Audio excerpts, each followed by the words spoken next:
Saat ini kita akan membahas tentang materi bagian yang kedua, yaitu metabolisme. Apa yang dimaksud dengan metabolisme? Metabolisme ini adalah semua reaksi kimia yang terjadi di dalam tubuh makhluk hidup. Apakah itu manusia, hewan, maupun tumbuhan. Nah, metabolisme dikelompokkan menjadi dua, yaitu pertama anabolisme, yaitu penyusunan senyawa kompleks dari senyawa sederhana dengan bantuan energi dari luar, yaitu contoh peristiwanya terjadi pada tumbuhan, yaitu proses fotosintesis dan kemosintesis. Sedangkan katabolisme, pemecahan senyawa kompleks menjadi senyawa sederhana dengan membebaskan energi. Contoh peristiwa katabolisme adalah respirasi dan fermentasi. Tujuan katabolisme yaitu membongkar atau mengurai suatu molekul. Sedangkan tujuan anabolisme menyusun atau mensintesis suatu molekul. Saat ini kita akan membahas bagian pertama, yaitu katabolisme atau yang dicontohkan tadi adalah respirasi. Dalam hal ini respirasi aerob atau pernapasan pada makhluk hidup ya dengan menggunakan oksigen. Respirasi aerob itu terjadi 4 tahapan. Yang pertama yaitu disebut dengan proses glikolisis. Apa sebetulnya proses glikolisis ini? Yaitu proses pemecahan glukosa menjadi 2 molekul asam piruvat. Ini. Coba perhatikan skema proses glikolisis. Kalau kita hitung ada 10 tahapan reaksi, dari glukosa dia diubah menjadi 2 molekul asam piruvat. Proses glukosa yang memasuki proses glikolisis ini itu berasal dari karbohidrat yang kita makan. Dalam proses respirasi tahapan pertamanya yaitu glukosa ini akan diubah menjadi 2 molekul asam piruvat. Nah, dalam pengubahan ini kalau kita perhatikan di sini ada tanda panah yang seperti ini. Kalau tanda panah seperti ini berarti ketika glukosa diubah menjadi glukosa 6-fosfat menggunakan ATP. Jadi untuk mengubah glukosa menjadi glukosa 6-fosfat menggunakan ATP atau energi. Selain itu, dia juga menggunakan enzim heksokinase supaya glukosa ini bisa dirubah menjadi glukosa 6-fosfat. Kemudian glukosa 6-fosfat dengan bantuan enzim ini, fosfoglukosa isomerase, dia berubah menjadi fruktosa 6-fosfat. Begitu seterusnya sampai dia menjadi 2 molekul asam piruvat. Yang perlu Anda ketahui bahwa setelah pengubahan senyawa fruktosa 6-fosfat menjadi fruktosa 1,6 bifosfat, terjadi percabangan reaksi. Yang perlu digarisbawahi dalam proses glikolisis ini adalah ini tanda-tanda panah seperti ini. Jadi kalau tanda panahnya seperti ini berarti ATP digunakan untuk mengubah senyawa ini menjadi ini, hasil sisanya adalah ADP. Begitu juga di tanda panah ini.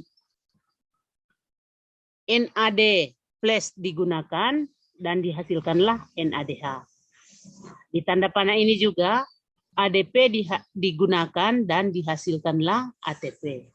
Dengan demikian dalam satu proses glikolisis ini kita bisa menghitung ada berapa ATP yang dihasilkan. Jadi ATP yang dihasilkan dalam proses glikolisis ini adalah 1, 2, 3, 4. Sedangkan ATP yang digunakan adalah 1, 2.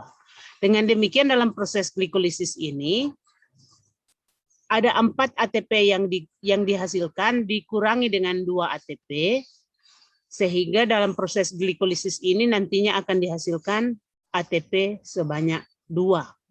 Sedangkan NADH yang dihasilkan dalam proses glikolisis ini ada 1, 2. Nah, selanjutnya tahapan yang kedua dalam proses respirasi aerob yaitu yang disebut dengan oksidasi piruvat. Ini piruvat ini adalah senyawa akhir dari glikolisis tadi yang sudah saya jelaskan. Jadi piruvat ini dengan bantuan NAD+, dia menghasilkan NADH dan juga mengeluarkan karbon dioksida, dihasilkanlah kelompok asetil. Jadi ini pada oksidasi piruvat ini dihasilkanlah 2 NADH. Kenapa ini 2 NADH? Karena terjadi percabangan reaksi tadi yang di proses glikolisis tadi. Ini. Jadi ini piruvat ini kan dia jadi 2. Nanti ketika dia akan memasuki oksidasi piruvat, dia akan menjadi 2 cabang reaksi sehingga NADH ini dihasilkan ada 2 NADH. Kemudian tahapan yang ketiga sesudah oksidasi piruvat yaitu ini. Ini disebut dengan siklus Krebs. Asetil koenzim A yang diubah dari oksidasi piruvat ini, yang dihasilkan di oksidasi piruvat, akan memasuki siklus Krebs. Asetil koenzim A ini akan bereaksi dengan asam oksaloasetat, menghasilkan asam sitrat. Sehingga siklus Krebs ini disebut dengan nama lain yaitu daur asam sitrat karena senyawa yang dihasilkan pertama kali di siklus Krebs adalah asam sitrat. Kemudian asam sitrat ini diubah menjadi isositrat. Kemudian isositrat diubah menjadi alfa ketoglutarat. Dalam proses pengubahan isositrat menjadi alfa ketoglutarat menggunakan NADH, menggunakan NAD+ dan dihasilkanlah NADH, kemudian membebaskan karbon dioksida. Jadi pada proses pengubahan isositrat ini menjadi alfa ketoglutarat, kalau tanda panahnya seperti ini, seperti tadi yang sudah saya jelaskan, kalau tanda panah seperti ini, berarti untuk mengubah senyawa ini menjadi ini, memerlukan NAD+ dan dihasilkanlah NADH. Kemudian dalam proses pengubahan isositrat menjadi alfa ketoglutarat ini juga membebaskan karbon dioksida. Begitu juga alfa ketoglutarat yang dihasilkan tadi akan diubah menjadi suksinil koenzim A. Dalam pengubahan ini sama dengan tadi. Yang pokok ketika ada tanda panah seperti ini, berarti NAD+ ini diperlukan untuk mengubah alfa ketoglutarat menjadi suksinil koenzim A dan dihasilkanlah NADH ditambah dengan atom hidrogen. Begitu seterusnya sampai dia membentuk sebuah daur. Namanya daur atau siklus itu tidak pernah berhenti. Kalau siklus Krebs berhenti berarti makhluk hidup itu sudah mati. Karena ini adalah tahapan-tahapan yang terjadi ketika kita atau semua makhluk hidup melakukan proses respirasi. Jadi dalam proses respirasi ini ada 4 tahapan. Saya ulangi dari pertama. Tahapan pertama yaitu glikolisis. Tahapan yang kedua oksidasi piruvat dan tahapan ketiga yaitu siklus Krebs. Setelah siklus Krebs ini, jadi namanya siklus berarti dia tidak pernah berhenti. Tetap terus terjadi. Dalam proses siklus Krebs ini berarti kita bisa menghitung berapa jumlah NADH yang dihasilkan. Jadi NADH yang dihasilkan 1, 2, 3 dikali dengan 2. Saya ingatkan tadi bahwa dalam tahapan pertama reaksi glikolisis terjadi percabangan reaksi. Jadi 1, 2, 3 NADH dikali dengan 2 dalam siklus Krebs kita memperoleh NADH sebanyak 6, sedangkan FADH ini, FADH dalam pengubahan suksinat menjadi fumarat, dihasilkanlah FADH sebanyak 2, karena akan dikalikan dengan angka 2. Kemudian ATP dihasilkan juga sebanyak 1 ATP dikali dengan 2 karena sekali lagi telah terjadi percabangan reaksi pada tahapan glikolisis yang pertama. Setelah NADH, ATP, dan FADH dihasilkan, kita akan memasuki tahapan respirasi aerob yang keempat, yaitu transport elektron. Nah, transport elektron ini baru namanya transport elektron, berarti di transport elektron ini ada terjadi pemindahan elektron. Elektron dari mana? NADH dan FADH yang dihasilkan di 3 tahap sebelumnya itu belum menjadi ATP.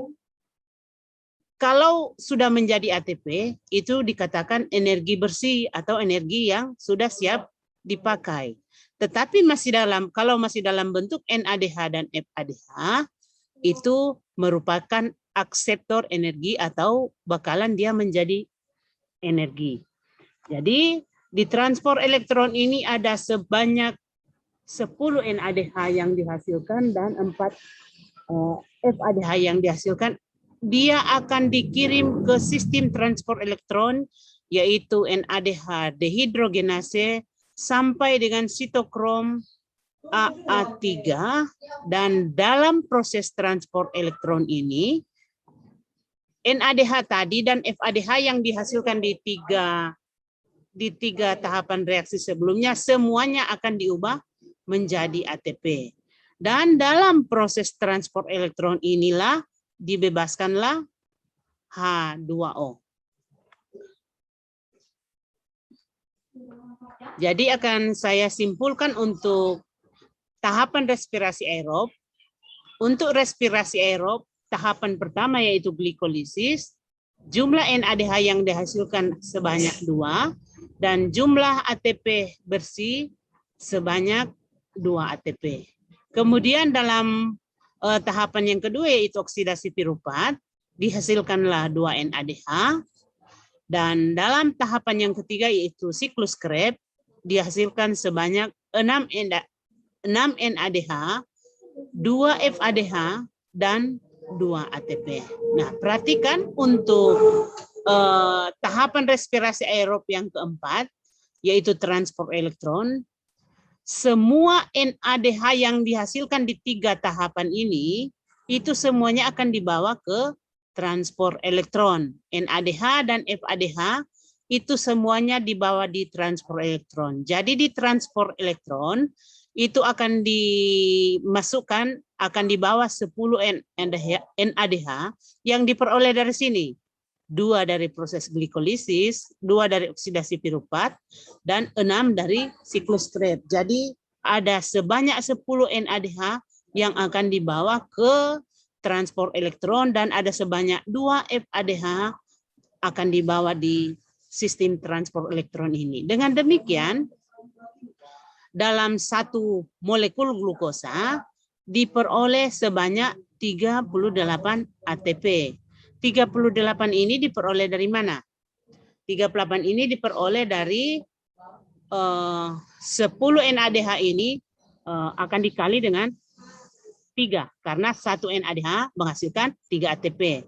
Jadi 10 NADH kali 3 ada 30, 1 FADH menghasilkan 2 ATP, 2 kali 2, 4. Dengan demikian, di transport elektron mendapatkan ATP sebanyak 34, kemudian ATP yang dihasilkan dari glikolisis 2, dan oksidasi siklus Krebs 2, hasil bersih ATP-nya, sehingga diperoleh 38 ATP. Namun demikian, 1 molekul glukosa akan dihasilkan sebanyak 36 ATP, karena 38 ATP ini akan dikurangi 2 ATP ketika memasuki mitokondria pada tahapan pernapasan yang kedua, yaitu oksidasi piruvat. Kemudian untuk respirasi, untuk contoh yang ada di depan sini adalah contoh respirasi anaerob atau fermentasi. Kalau respirasi aerob itu menggunakan oksigen, sedangkan respirasi anaerob tidak menggunakan oksigen. Ini biasanya terjadi pada makhluk hidup tingkat rendah. Nah, contohnya yaitu pengubahan asam piruvat menjadi etanol. Asam piruvat ini hasil dari proses glikolisis dengan bantuan dekarboksilasi enzim, dia dihasilkan asetaldehid. Kemudian asetaldehid ini dengan bantuan enzim alkohol dehidrogenase ditambah dengan 2 NADH, maka dihasilkanlah etanol. Reaksi yang sama juga terjadi pada pengubahan asam piruvat menjadi asam laktat. Jadi ini etanol dan asam laktat merupakan contoh dari respirasi anaerob atau fermentasi. Demikian untuk proses katabolisme yang dibahas ini. Atas perhatian dan kerjasama yang baik dari adik-adik sekalian disampaikan terima kasih.